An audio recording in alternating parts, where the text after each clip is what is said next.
Now, in the next stage of my talk, I'm going to be talking about four very simple strategies for an eye healthy diet. I shared a lot of information with you, but how do you put it all together?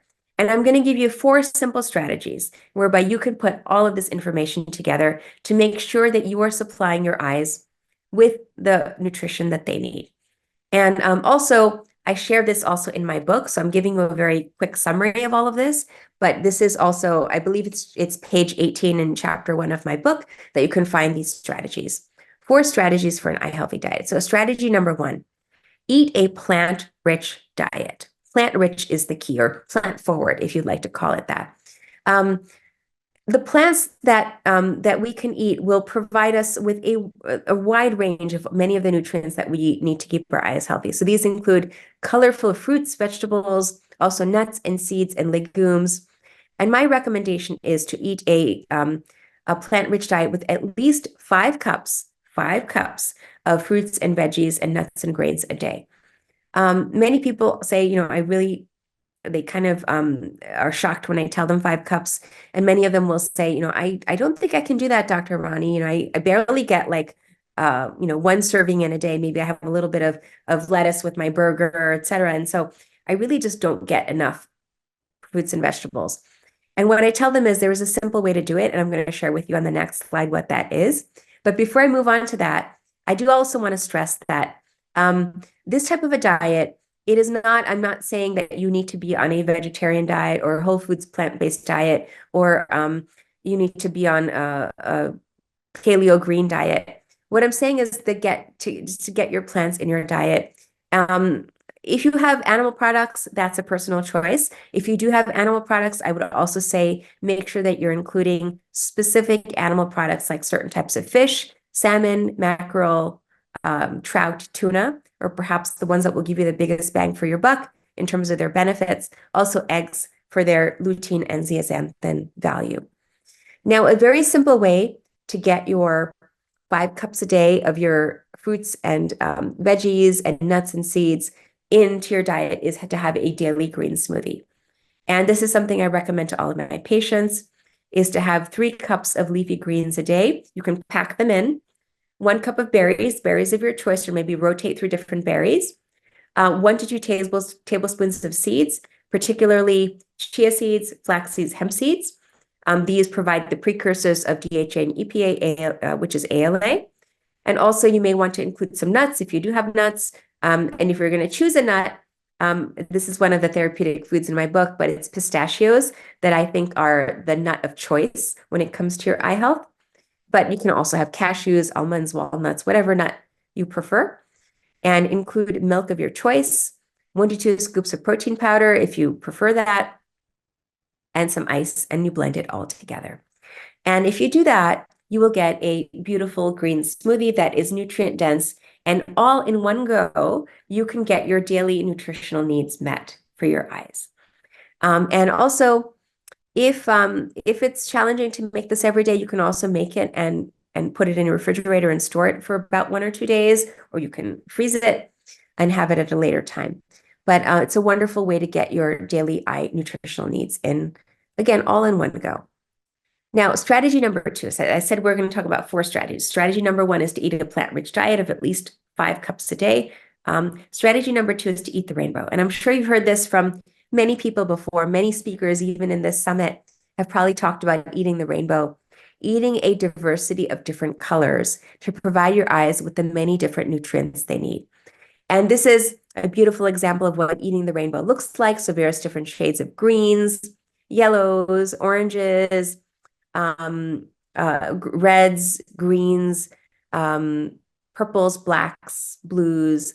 And even here, even though they're not part of the rainbow, you can also include maybe some browns and whites as well. And I also remind people when I talk about eating the rainbow, I'm not talking about this. I'm not talking about eating Skittles or M&Ms. I'm talking about eating whole natural foods. And here again, this is a wide array of different colors that you can include in your diet.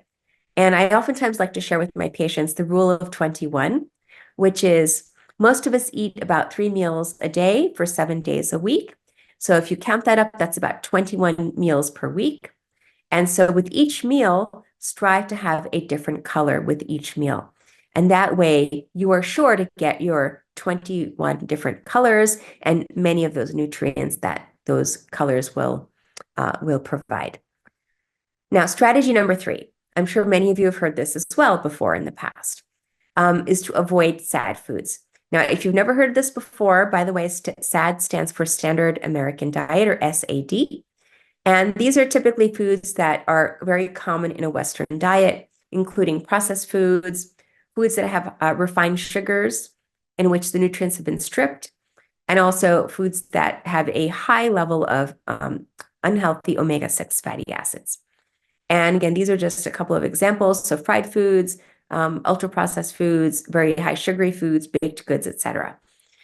So rather than to follow a SAD diet, I typically recommend to my patients to follow a diet, instead of a diet that's rich in omega-6 fatty acids that are, that it may include deep fried foods or foods with saturated fats, trans fats.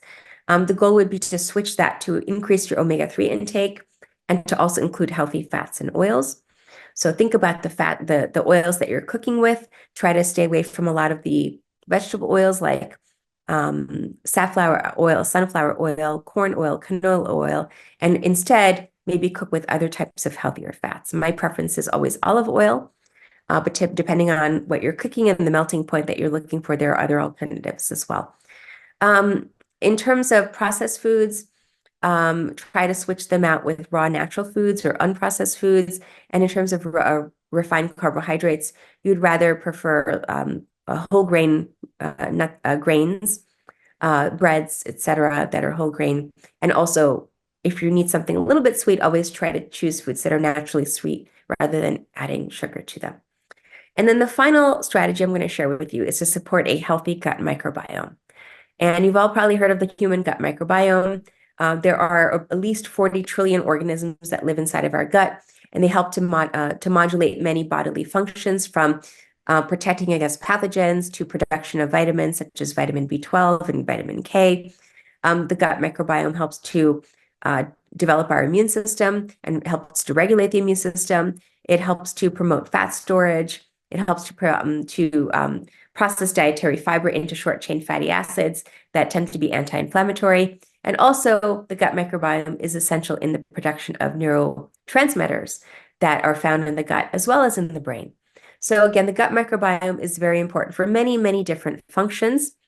And interestingly, when the gut microbiome is not healthy, when you have too many unhealthy bacteria rather than healthy bacteria, that is called gut dysbiosis.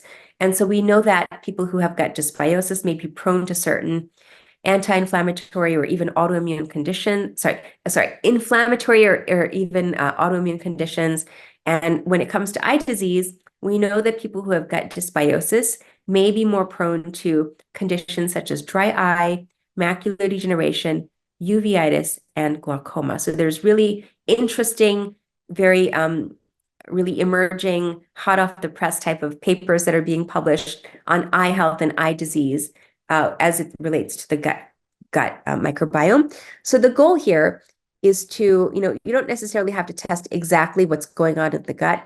You may have symptoms of gut dysbiosis, for example, bloating, constipation alternating with diarrhea, loose stools. So there are some symptoms that may be present of gut dysbiosis. Now, in my practice, if I suspect somebody has gut dysbiosis, I actually test. I do stool testing, but in general, you don't necessarily need to have stool testing done to know if you have gut dysbiosis or not, because it can be determined clinically as well. But the goal is to support a healthy gut microbiome. And how can you best do that? Well, it's through a combination of a few things. Having probiotics that are beneficial bacteria, either through eating live probiotics or taking a probiotic supplement, as well as having prebiotics in your diet, which are foods that healthy bacteria thrive on. So do these two things, include live probiotics and maybe take a probiotic supplement, but also prebiotic foods in your diet to support a healthy gut microbiome. These are some examples of probiotics that can be included in your diet. You can have yogurt of various kinds, whether it's animal-based yogurt or even plant-based yogurts, kefir, sauerkraut, which is fermented, not just in vinegar, but fermented, kombucha, kimchi. If you eat cheese, there are fermented types of cheese, tempeh, miso, and natto. These are a couple of the probiotic foods that are options. Also, you can ferment your own foods to make your own probiotic foods.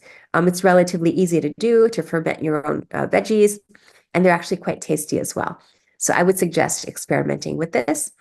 And in terms of prebiotics, there are a number of prebiotics out there. And here, this is just a short list of the many prebiotics out there. But if you think about the foods that are included here, many of them have a lot of fiber in them. So think of that when you're thinking about prebiotic foods. And you can see some of these foods I've already talked about today. I've talked about some of the leafy greens that are here. And I've talked about some of the other spices that are here that you see listed here in the leafy greens as well. So there's, again, a lot of duplication in your nutritional needs for eye health. What you're doing for one thing can potentially help for many other things as well. So to sum up here, my top 4 strategies for an eye healthy diet. Number 1, eat a plant-rich diet. Number 2, eat the rainbow with following the rule of 21 different colors during the course of the week. Number 3, avoid sad foods. And number 4, support a healthy gut through probiotics and prebiotics. Now, if you want to learn a little bit more about the types of foods that specifically you should be eating, let's say you have a particular eye condition, whether it's cataract or diabetic retinopathy or macular degeneration or dry eye, and you want to learn more about specific foods for your own eye health, I would recommend taking this free quiz that I've developed called the Nutrition IQ Test. You can scan the QR code, take the test online. It takes about 5 minutes or so, and the quiz will ask you a couple of questions about your medical history, your eye history, family history as well, your dietary and lifestyle habits. And then it will give you a personalized recommendation about which types of foods you should focus on. Now, basically, though, you have to take the results from your Nutrition IQ test, and it's going to guide you towards certain types of foods, and couple that with my book, which is Beyond Carrot. So they really do go hand in hand to work well together. Take the test, but also refer back to the book to find out which specific foods provide you with those nutrients for specific eye conditions. Again, if you're interested in the book Beyond Carrots, here's the QR code. It is available on Amazon.